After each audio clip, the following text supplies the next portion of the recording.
11th maths में हमने 5.2 तक कंप्लीट कर लिया सवाल। कल पढ़ा था ध्रुवी रूप, जिसमें कोई डाउट हो अगर कोई तो फिर मैं एक दो सवाल और करवा दूंगा, बाकी अदरवाइज़ हम स्टार्ट करते हैं 5.3। और हमारे इसमें 5.3 में जो है प्रत्येक को हल करना है समीकरण को। अब समीकरणों को हल करना है तो आप पढ़ के आए हैं, बहुत अच्छे लगेंगे आपको सवाल, क्योंकि ये आपने 10th क्लास में पढ़ रखे हैं। वहाँ पर पढ़ा आपने 4.3 में और 4.4 में।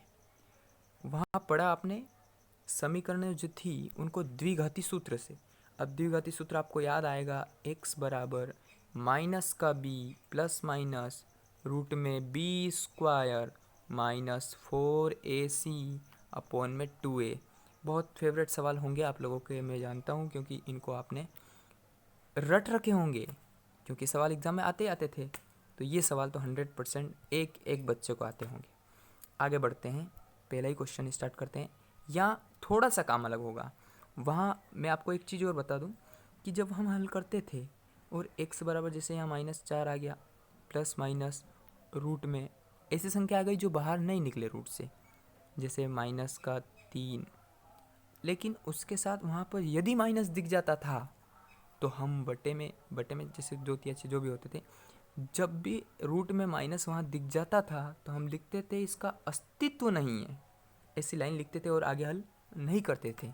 ऊपर भी लिखा हुआ आता था कि अस्तित्व हो तो हल कीजिए, तो यहाँ अस्तित्व नहीं मिलता था। हम रूट में अगर माइनस दिख जाता था तो हम लिखते थे लाइन कि इस समीकरण का कोई अस्तित्व नहीं है। अब अस्तित्व नहीं है तो क्या है, हल होगा इसका कुछ ना कुछ तो। जी हाँ, बिल्कुल है। क्यों है? क्योंकि 11th क्लास में हमने आते ही पढ़ा कि आयोटा स्क्वायर का मान -1 होता है। तो भैया आयोटा का मान रूट में -1 होगा, यानी कि रूट के अंदर माइनस दिखे तो आप क्या लिख देंगे, आयोटा। यदि रूट में -3 दिखे तो आप √3 लिख देंगे और माइनस को हटाएंगे तो √3 आयोटा हो जाएगा। यदि आपको रूट में -5 दिखे तो आप √5 और आयोटा लिख देंगे। जब भी रूट में माइनस दिखे और वो माइनस हटाना हो तो साथ में आयोटा लगा दो, क्योंकि आयोटा का वैल्यू होता है रूट में -1। पहला ही क्वेश्चन करते हैं। x² + 3 = 0 है। x² + 3 = 0 प्रश्न क्रमांक 1 है। हम लिखेंगे दिया गया समीकरण, नोट करेंगे दिया गया समीकरण है x² + 3 = 0, समीकरण नंबर 1। काम वही, कोई अंतर नहीं, बहुत अच्छे से आपको आते हैं सवाल। समीकरण 1 की तुलना द्विघात समीकरण जो होती हैं ax² + bx + c = 0 से करने पर, ऐसी लाइनें हम वहाँ लिखते थे और यहाँ भी ऐसा ही करेंगे।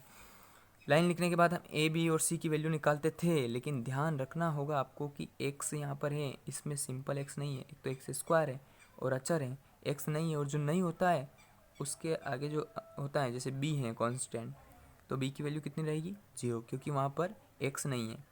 सबसे पहले a की वैल्यू देखते हैं। x² के कुछ नहीं है मतलब 1 है, तो a की वैल्यू हो जाएगी 1, b की वैल्यू 0, क्यों, क्योंकि x वाला उसमें है ही नहीं तो 0।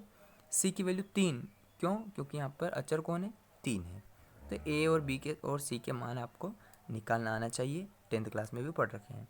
द्विघाती सूत्र क्या होता है, x बराबर माइनस का b प्लस माइनस रूट में बी स्क्वायर माइनस 4ac/2a, ये तो सबको याद है, कोई दिक्कत इसमें नहीं आने वाली है। b का मान कितना, 0, तो माइनस लिखा और अंदर 0 लिख दिया, प्लस माइनस लगाया, रूट लगाया, 0 का स्क्वायर लिखा, माइनस लिखा, फिर 4 लिखा सूत्र से, a का मान 1 लिखा, c का मान 3 लिख दिया, 4ac, और बटे में कौन है, 2a है, तो 2 × 1 तो हो गया 2a। क्लियर है यहाँ तक? आगे बढ़ते हैं। अब 0, तो 0 तो ऐसा कैसा, -0 है तो 0 लिख दिया, और नहीं भी लिखेंगे चलेंगे। प्लस माइनस ऐसा के ऐसा, रूट लगाया, ये यहाँ पर रूट, 0 का स्क्वायर 0 होता है, इसको लिखने की ज़रूरत नहीं है। 4 × 4 और 4 × 12, तो माइनस के हो गए 12। अब -12 लिख दिए, बटे में 2 × कितने हो गए, 2 हो गए। फिर मैंने कहा था कि भैया यदि आपको माइनस दिख जाता है रूट में तो आप क्या लिख दें, आयोटा। तो जैसे मैंने इस माइनस को हटाया तो आयोटा लिख दिया। क्या ये 12 बाहर निकल सकते हैं? कुछ तो टुकड़े बनेंगे इसके गुणनखंड करने पर, बिल्कुल बनेंगे। अगर मैं 12 का गुणनखंड करूँ, वैसे आपको आना चाहिए डायरेक्ट, 2 × 12, 2 × 6 और 3 × 3, तो 2 × 2 × 3 बन रहे हैं टुकड़े। यदि रूट में टुकड़े बन रहे हैं 2 × 2 × 3। इसका मतलब कि एक जोड़ा ये जो है 2 × 2 ये बाहर आएगा तो सिर्फ 2 बन जाएगा, ये यहाँ पर लिखा हुआ है मैंने 2, और अंदर क्या रह जाएगा मात्र 3, तो ये लिख दिया √3, और पीछे क्या लगा हुआ आयोटा, तो ये लगा दिया आयोटा। क्लियर है भैया? ऐसे करना है आपको, गुणनखंड करना है और जो जोड़े बाहर आ जाते हैं वो एक ही रह जाता है 2 में से, फिर 0 लिखने की ज़रूरत है ही नहीं, प्लस माइनस लगाया 2 √3 आयोटा और बटे में 2 लिखा। अब यहाँ एक चीज़ ध्यान समझा, मैंने इस 2 को काट दिया है, इसलिए काटा है क्योंकि आगे कोई संख्या नहीं है। अगर यहाँ 4, 5, 6 या कुछ भी होता तो इस 2 का यहाँ पे और यहाँ पे दोनों जगह भाग लगता। अभी 0 था, नहीं लिखा, इसलिए 2 से 2 को यहाँ काट सकते हैं। ऐसा नहीं कि महान वैज्ञानिक बनकर आप यहाँ भी, अगर जैसे 4 होता तो मैं इस 2 को 2 से काट दूँ, नहीं, गलत हो जाएगा, ये सवाल रॉन्ग हो जाएगा आपका। क्लियर है? आगे बढ़ते हैं। x बराबर प्लस माइनस ऐसा कैसा, √3 ऐसा कैसा और आयोटा ऐसा कैसा, ये आंसर है। आप चाहें तो अलग अलग नहीं भी करें तो ये आपके आंसर है। वहाँ करते थे हम प्लस चिन्ह के लिए माइनस चिन्ह के लिए, यहाँ नहीं भी करें, प्लस माइनस √3 आयोटा लिख दिया, ये आपका हो गया फाइनल आंसर। ऐसे करना है आपको, ठीक है? तो कोई ज़्यादा चेंजेस नहीं हुआ है 10th क्लास में और यहाँ पर जो सवाल किया उसमें। तो पहला मैंने करवा दिया, आप दूसरा और तीसरा कर लें, छठा भी आप कर सकते हैं, 5वां भी कर सकते हैं। ये 4 सवाल होमवर्क मैंने दिए हैं, ठीक है? कल मैं रूट वाला बता दूंगा, वैसे माइनस वाला भी बता दूंगा, कोई दिक्कत नहीं है। 3-4 रूट वाले हैं, इन दोनों में से एक बता दूंगा, इन दोनों में से एक बता दूंगा, तो बाकी आप कर लेंगे। कल हो सकता है अध्याय 5 ख़त्म भी हो जाए, क्योंकि अगर ये कल हो जाएंगे तो ख़त्म हो जाएगा, ठीक है? 5.3 आखिरी हैं इसकी। कोई भी डाउट हो, कोई भी संशय न रखें, कुछ भी पूछना हो तो ज़रूर आप पूछें। दूसरी चीज़ आप ध्यान रखें, नोटबुक बना लें। नोटबुक से आपको काफ़ी फ़ायदा होगा।